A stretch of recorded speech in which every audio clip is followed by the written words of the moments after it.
여러분 안녕하십니까? 광주 MBC 뉴스데스크입니다. 신종 코로나 바이러스에 결국 광주도 뚫렸습니다. 16번째 확진 환자가 광주에서 나왔습니다. 가족과 태국 여행을 다녀온 40대 여성으로 폐렴 증상을 보이다 오늘 최종 확진 판정을 받았습니다. 먼저 송정근 기자입니다. 지난달 19일 무안공항을 통해 태국 방콕과 파타야를 다녀온 광주의 42살 여성이 신종 코로나 바이러스 16번째 확진자로 확인됐습니다. 이 여성은 무안공항을 통해 광주로 돌아온 지 엿새 만인 지난달 25일 오한과 발열 증상이 나타났고 이틀 뒤 집 근처 중형병원인 광주 21세기 병원과 전남대병원에서 치료를 받았습니다. 처음에는 독감 증상 때문에 이제 오셔가지고 치료를 보셨었는데 저희 의심이 돼가지고 전대병원에서 가서 치료를 보셨는데 아니라는 판정이 처음에 나왔어요. 병원 치료에도 증상이 악화돼 어제 전남대병원 응급실로 이송됐고 입국한 지 17일, 증상이 나타난 지 11일 만인 오늘 오전 신종 코로나 바이러스에 감염된 것으로 확진됐습니다. 여성은 현재 전남대병원 음압병실에서 격리 치료를 받고 있습니다. 질병관리본부와 함께 이 확진자가 언제 어디서 감염됐는지 감염원 역학조사를 실시하고 있습니다. 여성의 남편과 자녀 3명은 현재 자가격리된 상태고 폐렴 증상은 없는 것으로 알려졌습니다. 광주시와 보건당국은 이 여성이 방문했던 병원에 입원 환자들을 격리 조치하고 접촉한 의료진과 병원에 대한 대책도 마련 중입니다. 또 이 여성이 병원 말고 다른 곳을 방문했는지도 파악하고 있습니다. 특히 귀국한 뒤부터 폐렴 증상이 나타나기까지 엿새 동안 어디서 누구와 접촉했는지 조사하고 있습니다. MBC 뉴스 송정근입니다. 이 환자는 지금 국가지정병원인 전남대병원에서 격리 치료를 받고 있습니다. 전남대병원에 나가 있는 취재 기자 연결합니다. 우종훈 기자, 지금 환자 상태는 어떻습니까? 네, 16번 확진 환자가 입원 치료를 받고 있는 전남대병원입니다. 확진 환자는 이곳 병원의 7개 음압병실 중 한 곳에 격리돼 치료를 받고 있습니다. 다행히 환자의 현재 상태는 호전되고 있는 것으로 전해졌습니다. 전남대병원은 이 환자에게 해열제를 투여하는 등 일반 폐렴에 준하는 치료를 진행하고 있다고 밝혔습니다. 또 병원 내 외부를 수시로 방역하는 등 확진자 발생 이후 방역도 한층 더 강화하고 있습니다. 16번째 확진자는 지난 1월 27일에도 전남대병원을 방문한 적이 있는데요. 그 당시 접촉한 의료진과 환자 등에 대해서도 심층 역학조사가 이루어지고 있습니다. 그리고 이 환자가 확진 판정을 받기 전 일주일 동안 입원했던 광주 21세기 병원은 건물 전체에 대한 방역을 마치고 임시 폐쇄됐습니다. 광주 21세기 병원은 기존 입원 환자 80여 명에 대한 진료를 계속하지만 당국의 지침이 있기까지 외출과 퇴원을 허가하지 않기로 했습니다. 관할구청은 확진 환자의 아들이 다니는 어린이집을 임시 폐쇄하고 광주 21세기 병원 직원의 자녀들이 다니는 어린이집 3곳도 임시 휴원하도록 했습니다. 질병관리본부 역학조사팀과 광주시는 16번째 확진 환자의 귀국 후 이동 경로와 접촉자들을 파악하는 데 집중하고 있습니다. 지금까지 전남대병원에서 MBC 뉴스 우종훈입니다. 이 환자는 전남대병원을 포함해서 병원 2곳을 찾아갔고 입원 치료까지 받았습니다. 하지만 병원에서는 일주일이 지나도록 바이러스 검사를 맡기지 않았습니다. 당시 의료진들도 혹시 신종 코로나가 아닌가 의심된다며 1339에 신고까지 했지만 보건당국의 대응 시스템에 허점이 있었습니다. 보도에 남궁욱 기자입니다. 지난 19일 태국에서 귀국한 16번째 확진자는 설날 당일인 25일부터 오한과 발열 증세를 보였습니다. 설 연휴 마지막 날 27일, 광주 광산구에 있는 중소병원인 광주 21세기 병원을 찾았고 병원 측은 환자의 상태가 의심스럽다며 1339에 신고하고 전남대병원으로 보냈습니다. 전남대병원도 환자의 상태가 의심스러워 광주 동구보건소에 신종 코로나 바이러스 검사 여부를 문의했습니다. 감염내과에서 보건소에 문의도 했고요. 근데 하지만 보건소는 중국에 다녀오지 않았다는 이유로 검사할 필요가 없다고 말했습니다. 조사 대상이 아니었고요. 네. 태국에서 들어왔기 때문에 폐렴약 처방만 받은 이 환자는 다시 광주 21세기 병원을 찾아갔습니다. 일주일 동안 입원 치료를 받던 이 환자의 상태가 악화되면서 어제 전남대병원 응급실로 이송됐습니다. 보건소가 적극적으로 검사를 했다면 확진 시기를 일주일 앞당길 수 있었고 병원 내 의료진과 환자들과의 접촉을 줄일 수도 있었습니다. 문제는 16번째 확진자가 입원을 해 있는 동안에 같은 병원에 있었던 환자들입니다. 면역력이 떨어져 있는 환자와 의료진이 밀접하게 접촉해 있었기 때문에 CCTV 분석 등을 통해 접촉자를 정확히 파악하고 있습니다. 접촉자들은 자가격리하고 따로 한 곳에 모여 있고 자가격리를 하고 이제 접촉자 파악하고 동선 파악하고. 광주에서 첫 신종 코로나 바이러스 확진자가 나왔다는 소식에 지역민들은 불안감을 감추지 못했습니다. 불안하죠, 당연히. 안 돌아다녀야 돼요? 아직 16번째 확진자의 동선은 공개되지 않은 가운데 우선 가족들의 자가격리가 이뤄졌고 자녀들이 다니던 학교와 어린이집에도 방역소독이 이뤄졌습니다. MBC 뉴스 남궁욱입니다. 16번째 확진자가 어떤 경로를 통해서 신종 코로나 바이러스에 감염됐는지 오리무중입니다. 태국에서도 현재까지 19명의 확진 환자가 발생했지만 태국에서 감염됐다고 확신할 수도 없습니다. 이어서 이재원 기자입니다. 16번째 확진 환자가 태국에 머문 기간은 지난달 15일부터 19일까지 닷새간입니다.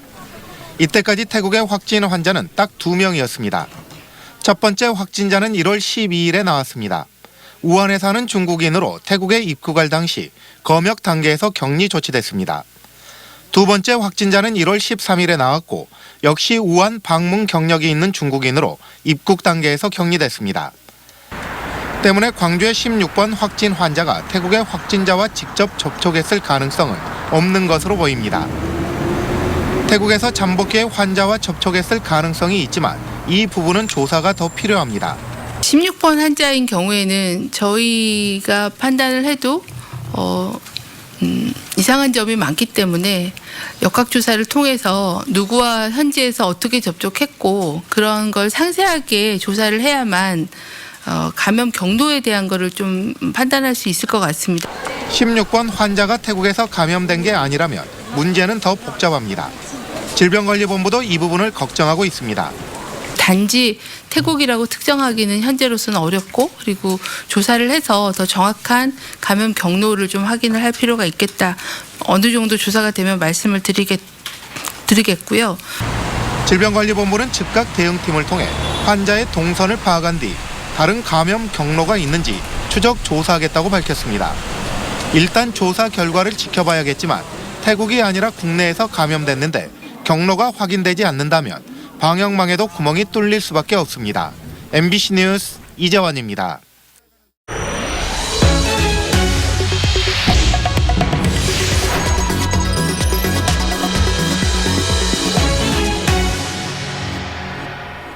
신종 코로나 16번째 확진자의 개인정보가 담긴 공문서가 불법 유출됐다는 신고가 접수돼 경찰이 수사에 나섰습니다. 광주지방경찰청 사이버수사대는 SNS를 통해 16번째 확진자의 개인정보가 담긴 문서가 광범위하게 유포되고 있다는 신고가 접수돼 최초 유포자를 찾고 있다고 밝혔습니다. 또 인터넷 카페를 중심으로 광범위하게 확산되고 있는 해당 문서를 자진 삭제하도록 운영자들에게 알리고 있습니다. 광주 지역에서 신종 코로나 바이러스 확진자가 나오자 총선 예비 후보들의 대면 접촉 선거운동이 무기한 중단됐습니다. 더불어민주당 광주시당은 광주에서 신종 코로나 첫 확진자가 발생함에 따라 유권자와 대면 접촉을 중단하고 선거사무소 개소 등 대규모 행사를 연기하도록 했다고 밝혔습니다. 대한신당 역시 후보들의 대면 접촉 방식 선거운동을 무기한 중단하기로 결정했습니다. 이에 따라 총선 예비 후보들은 전통적인 방식의 선거운동보다 온라인 홍보에 주력할 것으로 전망됩니다. 자동차 공장 착공식까지 마친 광주형 일자리 사업에 또다시 경고등이 켜졌습니다. 노사 상생이라는 가장 중요한 원칙이 흔들리면서 정부 지원마저 물 건너가는 게 아니냐는 걱정이 커지고 있습니다. 이계상 기자입니다. 광주형 일자리 사업의 불참을 선언한 한국노총이 새 지도부 출범과 함께 강경해지고 있습니다. 한국노총 지도부는 광주형 일자리를 추진하는 과정에서 대주주인 현대자동차 입장이 과도하게 반영돼 노사 상생이라는 본래의 취지가 훼손됐다고 비판하고 있습니다. 노사 상생 경영이나 원하청 관계 개선, 시민자문위원회 설치 등 노동계가 요구했던 조건에 대해서 광주시가 현대차 눈치를 보느라 구체적인 해법을 내놓지 않고 있다는 것입니다. 이 때문에 한국노총은 정부와 여당, 국회 등을 항의 방문하고 광주형 일자리 사업을 규탄하는 집회를 열기로 했습니다. 이제 서울 청와대하고 국회에서 글로벌 모터스의 문제점을 이야기하겠다 지난번에 말씀을 드렸어요. 광주형 일자리 사업에 노동계의 동참이 좌절될 경우 국가균형발전특별법에 따른 정부 지원을 받는데 걸림돌이 될 가능성이 높아졌습니다. 노동계가 빠진 광주형 일자리를 상생형 일자리라고 볼 수 없고 균특법상의 정부 지원 근거 자체가 사라지는 것입니다. 이 때문에 광주시가 노사민정협의회를 정상화하고 노동계 요구를 경영에 반영할 수 있는 시스템을 더 늦기 전에 구축해야 한다는 지적입니다. 광주형 일자리에 대한 연구와 교육, 노사 동반 성장 지원센터 운영을 책임지는 광주형 일자리 재단 설립을 노사민정협의회에서 공식 논의해 줄 것을 촉구합니다. 광주형 일자리 사업이 노사 상생 모델로 성공을 거두기 위해서는 특히 2대 주주인 현대자동차의 전향적인 태도 변화가 시급하다는 목소리가 커지고 있습니다. MBC 뉴스 이계상입니다. 4.15 총선을 앞두고 광주 동라물에 출마한 후보의 캠프에서 지지자들 사이 갈등이 불거져 파장이 커질 것으로 전망됩니다. 광주 동구의회 박종균 의장은 긴급 기자회견을 열어 이병훈 예비후보의 열성 지지자가 지방의원들에게 욕설을 하는 등 모욕을 했다며 이 후보가 책임지고 사퇴하라고 촉구했습니다.